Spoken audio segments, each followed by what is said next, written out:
ఆడబిడ్డలము చెంగు కట్టుకొని లంగా మైకెత్తి పిడికిలు బట్టి ఒక్క చాచి మొహం మీద ఒక్కటి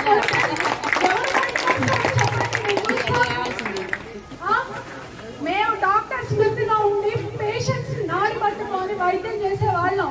ఈ రోజు రోడ్డు మీదకి వచ్చి ఇంత దారుణంగా అంటే ఇంత ఆవేశంతో మాట్లాడుతున్నాం. మా కంట నీరు తెప్పిస్తున్నారు. ఎందుకు ఆలోచించండి ఒకసారి.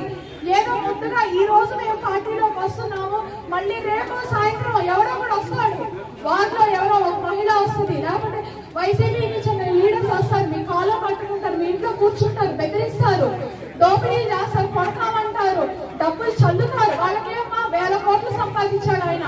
ఏం చేశారు 5 సంవత్సరాలు నర్సరావుపేటకి? మున్సిపాలిటీ ఏది? మున్సిపాలిటీ ఎలక్షన్స్ అవ్వలేదు. మున్సిపాలిటీకి వచ్చే నిధులను ఎటుపోతున్నాయి? 1000 కోట్లు ఎవరి జోబుల్లోకి వెళ్తున్నాయి? ఎవరిప్పుడైనా ఆలోచించారా మీరు? ఆలోచించాలమ్మా. ఇవన్నీ పథకాలు